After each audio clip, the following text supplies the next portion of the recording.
So let's talk about you turning 25 because you're supposed to have your quarter life crisis soon. Yeah. I remember mine. I developed astigmatism in my eyes, Yeah. and that really sucked. Yeah. See, I developed astigmatism right when I started my senior year of high school. So that was pretty crazy. And I just like sat in the back and I looked at the board and I was like, that looks different than it usually does. So I understand that. So your eyes have sucked for a while. Mine just Yeah. started sucking. So that's off the table. We Yes. don't have to worry about your eyes going bad No. because they already are. What I don't know. what is on the table? What do you think could possibly happen this year? I have no idea. Okay. I'm kind of scared because I feel like something on the day of, I'm just going to like, a pin's going to drop, something's going to happen. And I'm going to be like, I don't know how to deal with this. Um, I don't want to go a dark route. Maybe like more lighthearted, like maybe, earlier you said pregnant. I think that's not going to happen. Yeah, I don't know. Maybe I'll start having like aches and pains in my body. Like, I mean, I have body pain like a normal, like 24-year-old woman does now, but like when you're 25, you stop everything. So I'll stop. I mean, I've already stopped growing in height. This is what I'm going to be for the rest of my life. If anything, I'm going to shrink. So, but yeah, I can't quite think of anything that would like happen because my eyes are already, gone. Maybe my eyes will just get worse. Maybe the day of, I'll just wake up and I can't see at all. Or it's like reverse psychology. Maybe they'll get better. Oh, that would be great. Maybe I can get LASIK surgery? Yeah. You know what? Don't that could do be that. a good. You want lasers on your eyeballs? No. I could not. I don't like going. I don't like surgeries and stuff. Maybe my mouth will get worse. I need to get my wisdom teeth out. So maybe like the day of, I'll wake up and like my mouth will explode. Like my jaw will just be like all over the place. That would be a crisis. That would be a crisis. Yeah, I don't know. I think it would be the year of all of the last things I need to do before I lose my mom's insurance. No, like I'm being so you for need real. to live adventurously. I need to go to the dentist really bad. Just fix everything there. Use my mom's good insurance, and then I don't know, crash my car. I'm just kidding. Car insurance. Destroy everything. Destroy everything. It is a turning point of life where, like, not to get too weird here or like deep, but like it's just I never really think I'm going to make it to 25. Like when I was younger, I was like, I can't imagine being 25. Like I can't imagine 10 years later. Like when I was 15, I couldn't imagine 10 years in the future of my life, which is a great future. I would have never come up with where I'm at right now. I would have never saw myself being married or being in love with such a great, tall, handsome guy, Whoa, like I just down. like, like the just things that I just didn't think that I couldn't see happening for myself. So it's really cool to experience it and be like content with it. So I'm like content with turning 25. I think I used to be like, I don't want to get older. I just want to stay young. But I don't know. I think it's just your mindset. You don't have to like stay old in your mindset. You can always grow and change, and you can stay as young as you want, in your mind. I mean, now in good ways. I'm not talking about, what I'm talking about. But, just being young in spirit, I think, is how I get through with getting older, I think. But I'm not even old. Yeah. 25 is not old. Still young. We're still young. 20s is not old. 30s isn't even old. I'm actually looking forward to my 30s. I don't know. I'm like excited to see what that's going to look like. Turning 25 just sounds cooler for you than turning 27. Like it's not a cool number. It's that in-between stage. I was telling someone recently though that I still feel like I'm 21. Like Same. Of course my life has changed a lot since I was in my early 20s, but it still feels like my siblings, which are older than me, it still feels like they're 27, 26, Yeah. and I'm still 20, 21. Yeah. It's weird how much time has actually passed, Yeah. but I still feel young. I still feel I have a lot of drive, ambition. Yeah. I don't think those will, well, according to some people, it goes away in your 30s. I But think I I don't still, necessarily believe that. I But have this big imagination. I have big ambitions still. And yeah. I don't want those things to go away, but some people say it does as you get older. There's a part of me that's like, oh man, if I keep getting older and my body keeps getting weaker, like what's going to happen? I think us going back to the gym this year was a good call. It's a Getting us struggle. moving again, getting It's a us struggle. lifting, just all those things that You have to keep up with you when you have get to older. keep up with as you get older. Yeah. A lot of people that are in their 30s, most people are having kids, have kids already. Their life revolves around that. And it's like less on them. And so, they're putting all of their energy into raising their children, which is good. You should put a lot of energy into raising humans and to be, a good citizen and a good, person and to, use their gifts for the Lord and things like that. But like, I think that's where it's like some of the self-drive and self-ambition and like what you want to do with your life becomes, well, what do I want with my like for my family's life and for my kids? And so I think it just shifts. I don't think it necessarily goes away. And I don't think I think you can have a mindset where you're like, well, I still want to have goals for myself, not just like my whole family and just for my kids. I think it's just a mindset that you keep. 27. How do you feel about the number 7? 7, historically speaking, is a good number. Look at that. It's allegedly God's favorite number. Our birthdays are 7 days apart. 7 days apart, 27. I was born in 1997. Whoa. Just saying. Whoa. Calm down. Yeah. 27 is good. I'm only 3 years away from being 30, and I think that's like a big milestone. So I guess I'm already looking ahead to what that's going to be like. Yeah. 27 it's going to be a great year. I feel very optimistic about what's ahead. A lot of my time and energy right now is being spent on developing things long term. So I have a freelance video business. I'm developing that. I have a YouTube channel. I'm developing that. Certain things in my life that maybe I wasn't prioritizing, I am doing that currently. So I'm very optimistic in general, but with turning 27 and the next year that's ahead, I feel really good about it. Well, that's good. How do you feel about turning 25? I guess because like you said that you still feel like you're 21. Like, dude, in my head, I'm like 21-year-old girl, little girl who's just like making her way in the world, still figuring out what's going on. Like that's like sometimes just how I feel. Like I just feel like I'm still trying to grasp the whole life thing. And I don't think it's ever gonna like really go away though. Like I feel like life is just always gonna keep, confusing me. Like we're always gonna experience something new, or something different, or different feelings. And so I feel turning 25 makes me feel more mature than I feel like I am. Like I think I also look not like I've been told that I don't look 25 or that I don't even look like I'm in my 20s. Didn't someone recently say that you look 15? Yeah. Which is like kind of worries me because I'm 10 years older than 15. And so, which is crazy to say that I'm 10 years older than 15, but like I'm almost 10 years older than 15.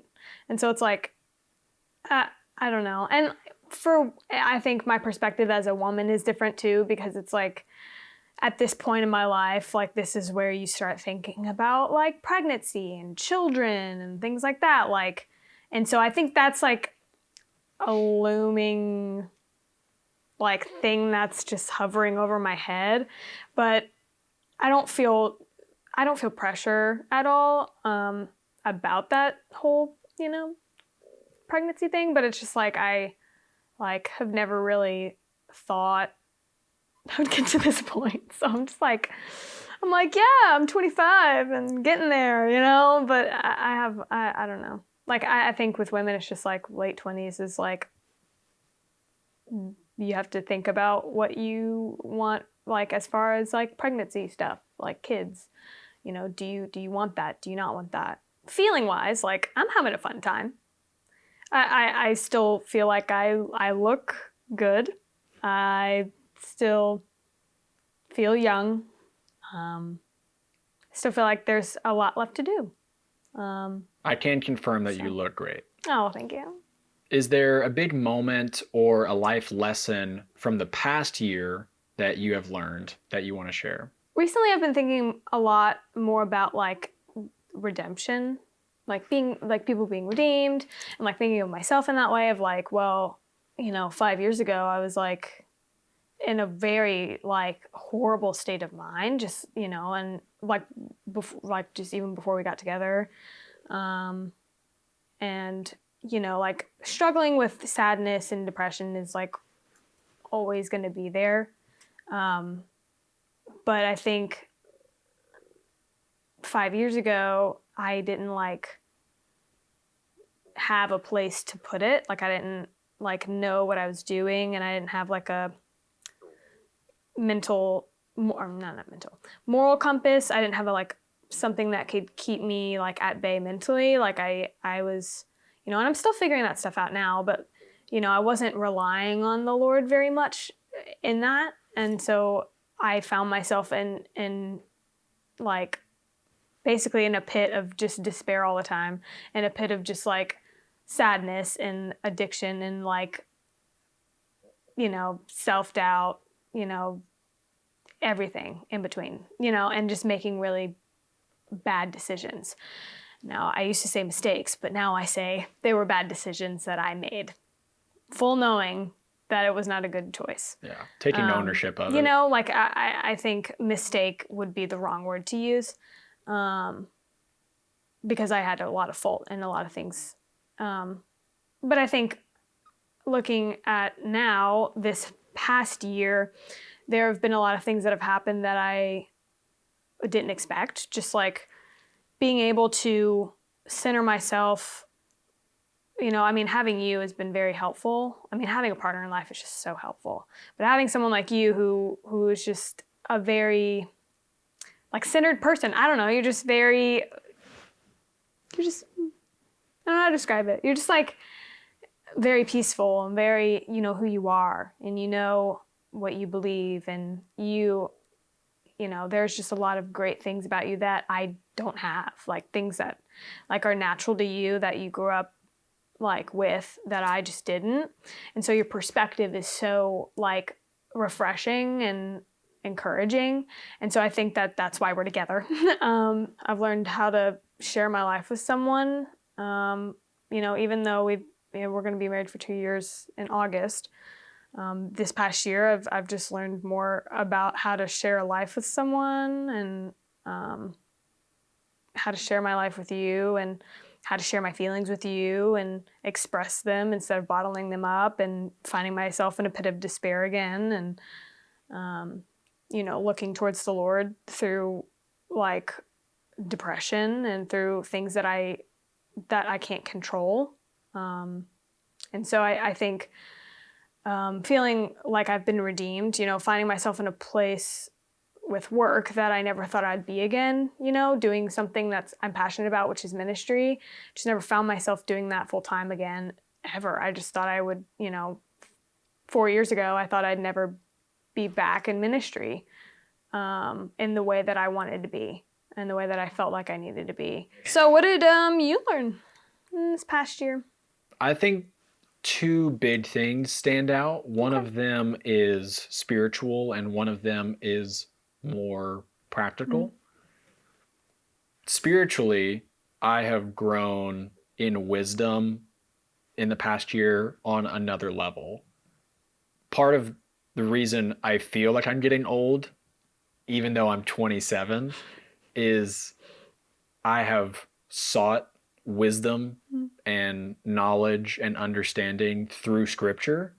And what I have returned from that is a greater knowledge and understanding of the world, of myself, of spirituality, like in the world, and how we connect to other people, how we can connect to God.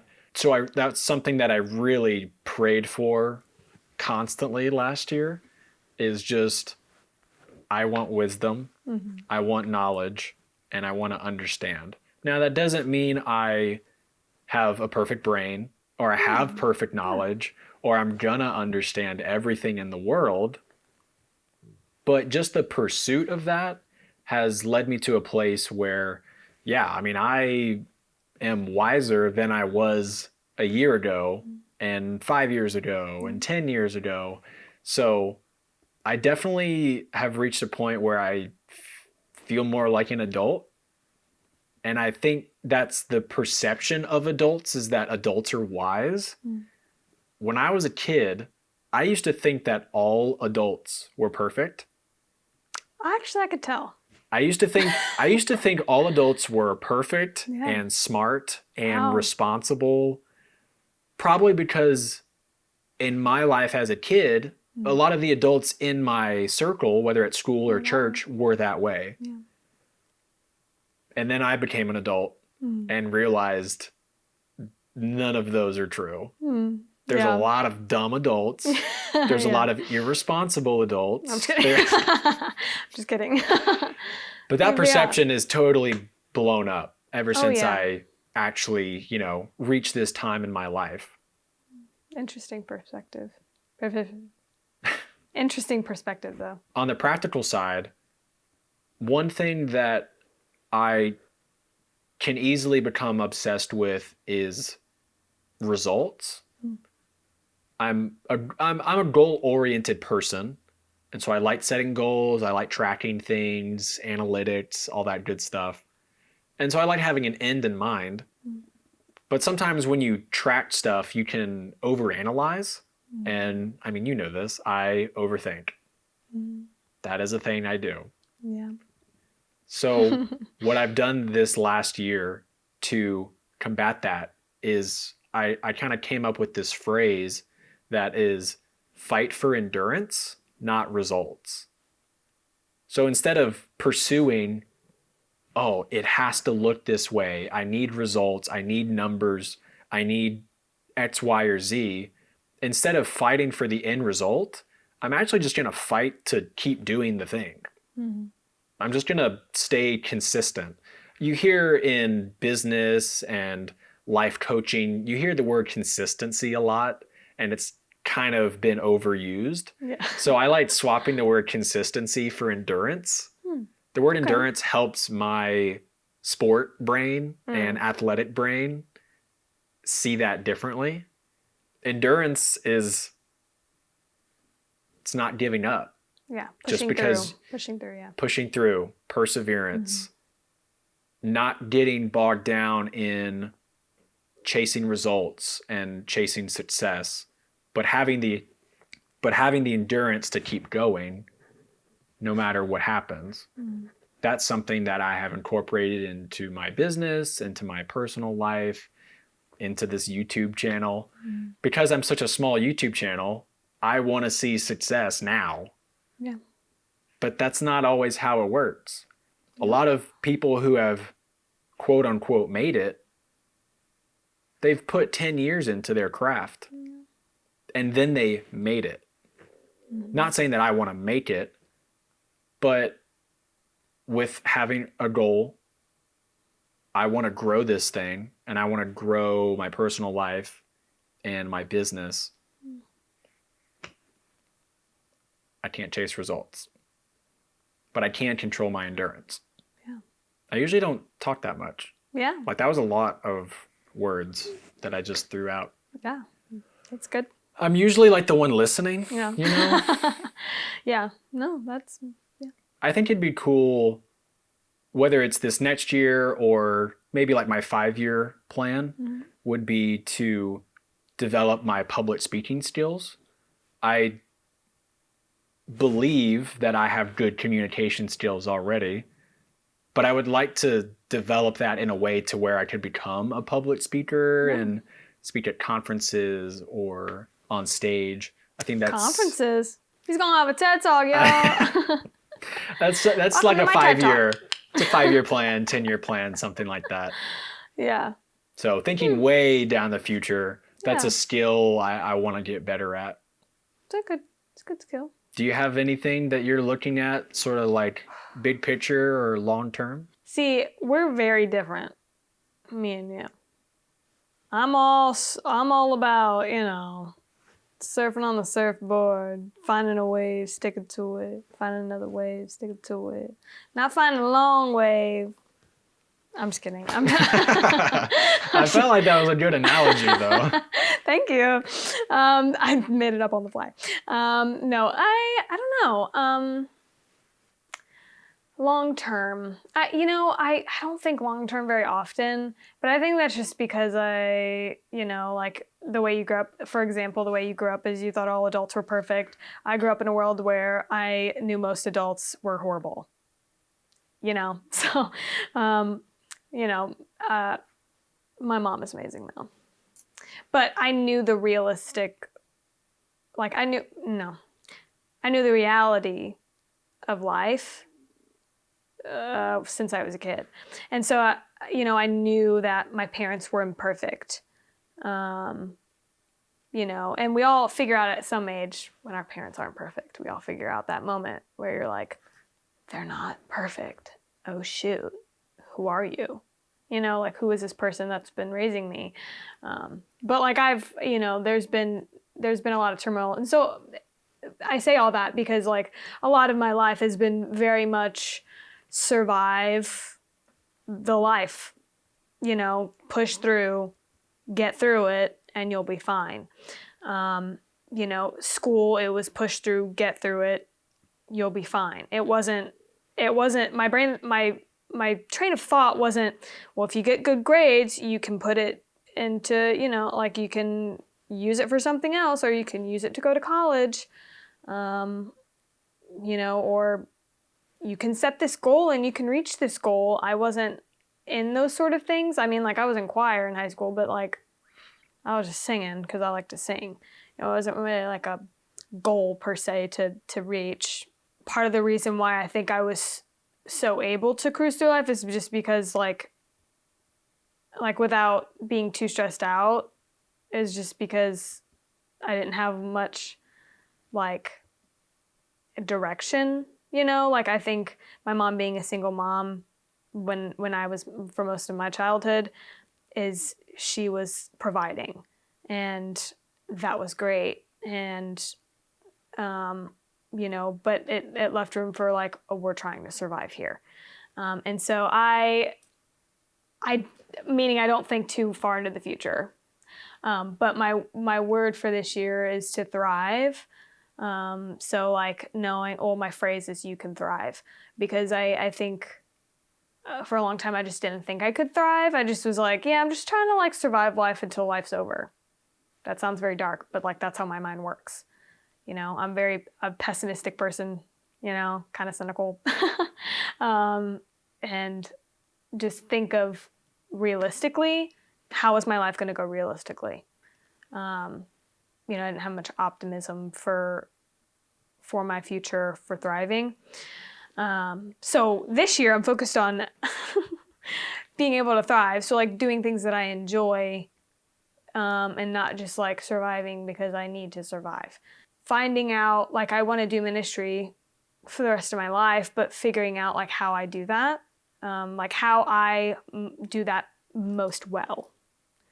And figuring out, I think, realigning myself with the gifts that God has given me, that I had and I was using, but then somewhere whenever I, really got into a pit of depression, went away.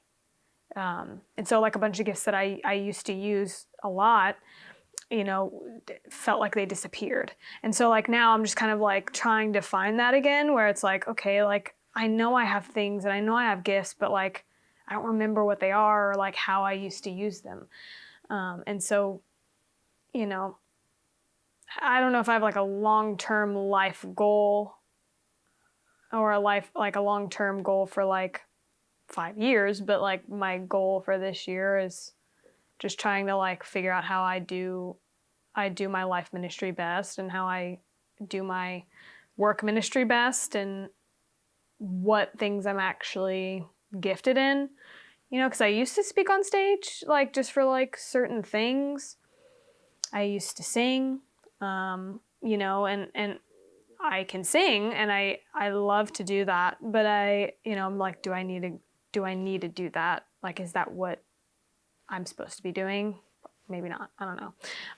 And so I think that's the only thing I can think of. And so I don't know if that's exactly what you were asking, but like those are some goals that I have.